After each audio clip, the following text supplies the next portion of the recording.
I'm gonna do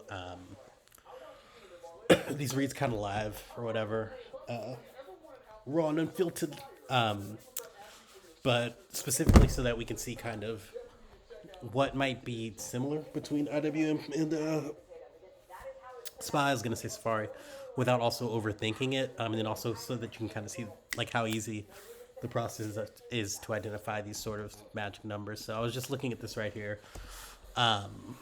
So the first thing I'm always doing, right, is putting something, anything of significance that's a high or a low, right, that causes a significant enough reversal, like that's 40-point reversal, right? Just eyeball. I'm trying to say eyeball at the top. It's just really hard to make it sound. Oh, she's widgets weren't here. Um, to make it kind of sound like technically important, but here you can see why sort of makes sense we bounce off this level, right? 60, 50. We'll just call it 60, 50. Oh, the commercials on that I love with the 100 milligrams. The impotent man on ESPN. Anyway, so you see here, right? It's got a rejection there. It's got a bounce there. Had some consolidating there, and the flag went through. So we obviously know it's important. We know it's especially important because of this point here ends up being the high point there. So the way these work is, what do we know? We know that if they claim that level, the reclaim we talk about, then they're going to cover this price action right here, right? Whatever this range. I just started recently playing with the range tool. I'm trying to like branch out a little bit in my backyard analysis, but all right. So we know that they're going to go ahead and test this. I think it's supposed to like spread next, right? Oh gosh, I can't even do that. I'm not ready for the range tool clearly, but right, we know that they have all that room to the upside, right? Which is probably why that level's guarded pretty clearly because you could see once they got a bounce off there before, it was off to the races. So that's the first thing I'm kind of watching for on this flag. But I want to show you something kind of cool that I just noticed right now, which is that when you're looking at these, right? Which one was this? Palantir, I believe, that did this too. So we see this, right?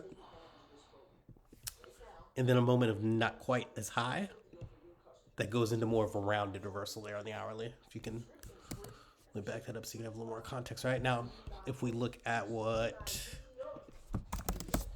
PLTR did,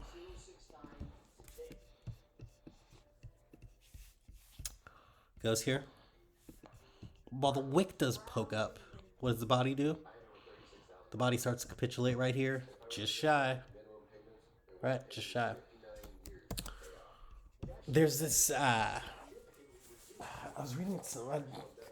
I'm lying and read shit, but I heard somewhere just about how when you have these highs, right, and then you get one that can kind of wick it or whatever, but doesn't hold any new higher. That's like the most bearish thing you can get because they have to go back and retest. So realistically, too, a part of what we should be looking at, I can show you that on Spy as well, but I won't waste the time, is that this move,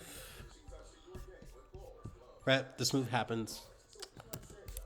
This move happens here, and then it happens here, right? That's where it gets a little bit lower.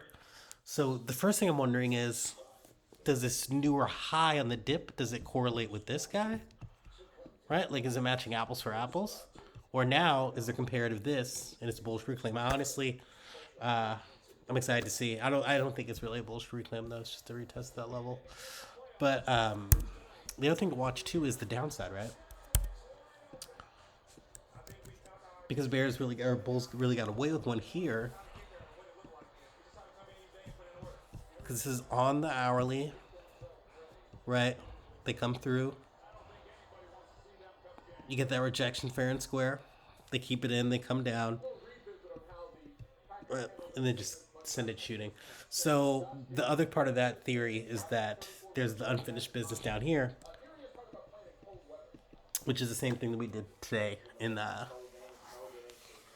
the SPX squeeze call out, which I'll show you really quick. It's very simple.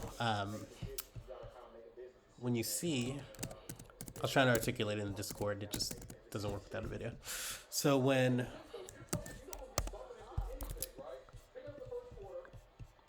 you have a candle, right? So you have,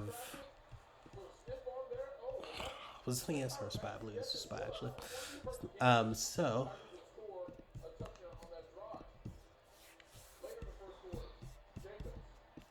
we got our levels, blah blah, life's good. Where the heck was that weekly? Guys, where the heck was my weekly? Will this do? It's 2 levels up. Am I not signed into my phone? This is annoying. Anyway, explaining what happened without being able to. So here, here we go. So here, right?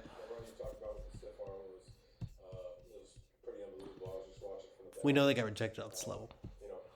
We come up. We don't get to test that level, right? I think it might have been a gap there, something like that too. But bottom line is, that level doesn't get met on the second time around. So what do we know? We know that if they reject off this level and they're supposed to go down, right? Just to mark them for you. So we have our break. So we have our break in the candle, or our break in the level. Support bounce, break of the level loss. That's the game there, right? But then they pull this bullshit and they go up that way. And the reason why they're able to do that is, what is the only reason why they would break a rule? Is if they have to do some mechanical unfinished business. So the reason why I calls here for a squeeze and then puts there, and we said it all beforehand, and it even had one of those like stupid names, is because of the fact that when you know that they're doing something for a mechanical reason, right? Like ignoring the fact that they just closed off a level as lost and going to the upside, it's usually because they have an annoying price action like anomaly that has to get fixed, right? Because they're computers.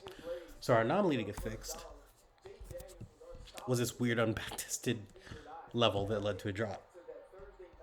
So then what do we know? We know that everything that came before this level to the upside, downside, because we've been doing all that chopping. Now remember, it finally comes in handy at least for something today. Because we know now that we've checked off all the damn levels on the way down because we've been doing all these back tests that have been really, really annoyingly prolonging our fucking money. So all you do is wait and see. I mean, I jumped it early, but I was very confident. Once that wick loses that level, it confirms that that's done. And it confirms that you can just pass through these to the downside because there's really not that much support. They're not going to send you back to back test some shit you just, you know what I mean? We just destroyed those levels. So, yeah, that's kind of where I'm at with SPY and ES, is just thinking that this will likely be proven to be the end of the rally because they already didn't hold it, but I don't really care. You know, best luck to you guys. But looking at IWM really quick.